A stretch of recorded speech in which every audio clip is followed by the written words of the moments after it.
AG ನ್ಯೂಸ್ಗೆ ಸ್ವಾಗತ.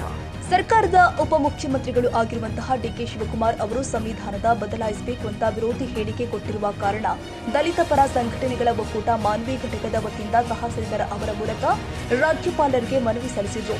ಇದೇ ಸಂದರ್ಭದಲ್ಲಿ ಮಾತನಾಡಿದ ದಲಿತ ಹೋರಾಟಗಾರ ಬಸವರಾಜ ನಕ್ಕುಂದಿ, ಕರ್ನಾಟಕ ರಾಜ್ಯ ಸರ್ಕಾರದ ಜವಾಬ್ದಾರಿ ಸ್ಥಾನದಲ್ಲಿ ಇರುವ ಸರ್ಕಾರದ ಉಪಮುಖ್ಯಮಂತ್ರಿಗಳು ಆಗಿರುವ ಡಿಕೆ ಶಿವಕುಮಾರ್ ಅವರು ಭಾರತ ದೇಶದ ಸಂವಿಧಾನವನ್ನ ಸಮಯ ಬಂದ್ರೆ ಬದಲಾವಣೆ ಮಾಡ್ತೀವಿ ಎಂದು ಸಂವಿಧಾನ ವಿರೋಧಿ ನೀತಿಯನ್ನ ಎತ್ತಿ ತೋರಿಸಿದ್ದಾರೆ. ಸಂವಿಧಾನವನ್ನ ಕೈಯಲ್ಲಿ ಹಿಡಿದು ಅಧಿಕಾರಕ್ಕೆ ಬಂದವರು ಈಗ ಸಂವಿಧಾನವನ್ನೇ ಬದಲಾವಣೆ ಮಾಡುತ್ತೇವೆ ಎನ್ನುತ್ತಾರೆ. ಈ ಹೇಳಿಕೆಯಿಂದ ಸಂವಿಧಾನಕ್ಕೆ ದೊಡ್ಡ ಧಕ್ಕೆ ಬರುವಂತೆ ಮಾಡ್ತಾ ಇದ್ದಾರೆ. ಆದ ಕಾರಣ ಗೌರವಾನ್ವಿತ ರಾಜ್ಯಪಾಲರು ಹಾಗೂ ಮುಖ್ಯಮಂತ್ರಿಗಳು ಇದನ್ನ ಗಮನಿಸಿ ಕೂಡಲೇ ಇವರಿಂದ ರಾಜೀನಾಮೆ ಪಡೆಯಬೇಕು ಎಂದಿದ್ದಾರೆ. ಇದೇ ಸಂದರ್ಭದಲ್ಲಿ Yallappa Badaradenni, P Ravikumar, Chandrashekhara Naik, Anil Kumar B, Parashuram Bagalawada, Venkatesh K, Jagadish ಹಾಗೂ ಒಕ್ಕೂಟದ ಸದಸ್ಯರು ಉಪಸ್ಥಿತರಿದ್ದರು. ಏನು ಒಂದು ವರ್ಗದ ಮೀಸಲಾತಿ ವಿಚಾರಕ್ಕೆ ಸಂಬಂಧಪಟ್ಟಂತೆ ಅವಕಾಶ ಬಿದ್ದರೆ ಸಂವಿಧಾನವನ್ನು ಬದಲಾವಣೆ ಮಾಡ್ತೀವಿ ಅನ್ನುವಂಥ ಒಂದು ಉದ್ದಟತನದ ಹೇಳಿಕೆಯನ್ನು ಏನು ಕೊಟ್ಟಿದ್ದಾರಲ್ಲ, ಈ ಸಂವಿಧಾನ ಬದಲಾವಣೆಯನ್ನು ಮಾಡ್ತೀವಿ ಅನ್ನುವಂಥ ಅವರ ಹೇಳಿಕೆಯನ್ನು ಮಾನ್ವಿ ಎಲ್ಲ ದಲಿತ ಪರ ಸಂಘಟನೆಗಳ ಒಕ್ಕೂಟದ ವತಿಯಿಂದ ಅದನ್ನು ನಾವು ತೀವ್ರವಾಗಿ ಖಂಡಿಸ್ತೇವೆ. ಈಗಾಗಲೇ ಸಹೋದರರು ಹೇಳಿದಂಗೆ ಕಾಂಗ್ರೆಸ್ ಪಕ್ಷ ಮೊದಲಿನಿಂದಲೂ ಕೂಡ ಈ ಕ್ಷಣದವರೆಗೂ ದಲಿತ ವಿರೋಧಿ ನೀತಿಯನ್ನು ಅನುಸರಿಸ್ತಾ ಇದೆ. ಅಂಬೇಡ್ಕರ್ ಹೆಸರು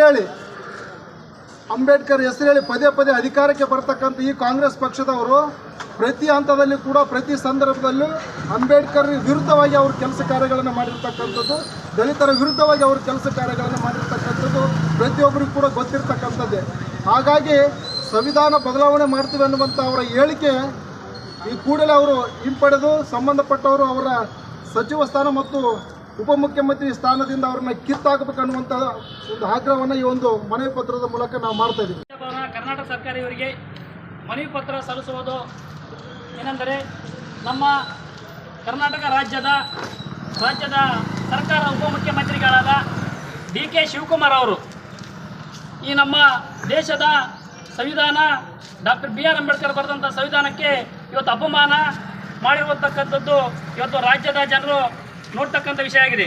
ಹಾಗಾಗಿ ಸಂವಿಧಾನ ವಿರೋಧಿ ಹೇಳಿಕೆ ನೀಡಿರುವಂಥ ಡಿ ಕೆ ಶಿವಕುಮಾರ್ ಅವರು ಈ ಒಂದು ಮಾಧ್ಯಮದಲ್ಲಿ ನಾವು ನಮ್ಮ ಸರ್ಕಾರ ಸಂವಿಧಾನ ಬದಲಾವಣೆ ಮಾಡುತ್ತೇವೆ, ಸಂವಿಧಾನದಲ್ಲಿ 108 ತಿದ್ದುಪಡಿಗಳಾಗಬೇಕಾಗಿದೆ ಎಂದು ಹೇಳುವ ಮೂಲಕ ಸಂವಿಧಾನ ವಿರೋಧಿ ನೀತಿಯನ್ನು ಮಾತನಾಡತಕ್ಕಂಥದ್ದು ಮಾನ್ಯ ಡಿ ಕೆ ಶಿವಕುಮಾರ್ ಅವರು ಕೂಡಲೇ ರಾಜೀನಾಮೆ ನೀಡಬೇಕಂತೇಳಿ ಈ ಒಂದು ದಲಿತ ಪರ ಸಂಘಟನೆ ನಮ್ಮ ಹಕ್ಕೊತ್ತಾಯ ಆಗಿದೆ.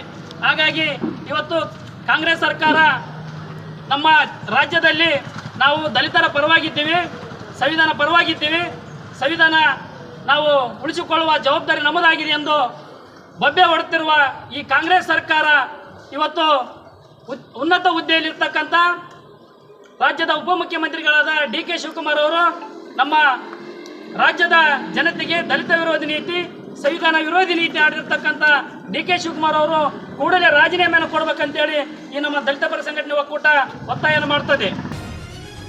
ಕನ್ನಡಿಗರ ಮೆಚ್ಚಿನ ನಿಮ್ಮ ಎಜೆ 24/7 ನ್ಯೂಸ್ ಕನ್ನಡ ವಾಹಿನಿ ಇದೀಗ ಟಿವಿಯಲ್ಲಿ ಲಭ್ಯ.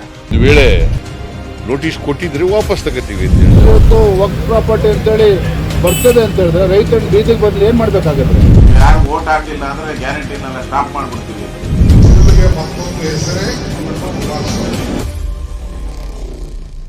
ಕರ್ನಾಟಕ ಮತ್ತು ದೇಶ ವಿದೇಶ 360 ಡಿಗ್ರಿ ಸುದ್ದಿ ಹಾಗೂ ಉತ್ತರ ಕರ್ನಾಟಕ, ಬೆಳಗಾವಿ, ಬಾಗಲಕೋಟೆ, ಧಾರವಾಡ, ಹಾವೇರಿ, ಗದಗ, ಬಿಜಾಪುರ ಜಿಲ್ಲೆಯ ಕ್ಷಣದ ವಿವರವನ್ನ ಪಡೆಯುವುದಕ್ಕೆ ಎಜೆ 24/7 ನ್ಯೂಸ್ ಕನ್ನಡ ವಾಹಿನಿಯನ್ನ ಲೈಕ್ ಮಾಡಿ, ವಿಡಿಯೋಗಳನ್ನ ಶೇರ್ ಮಾಡಿ, ಕಮೆಂಟ್ ಮಾಡುವ ಮೂಲಕ ನಮ್ಮ ವಾಹಿನಿಗೆ ಸಹಕಾರ ನೀಡಿ ಮತ್ತು ಚಾನೆಲ್ ಅನ್ನ ಸಬ್ಸ್ಕ್ರೈಬ್ ಮಾಡಿ.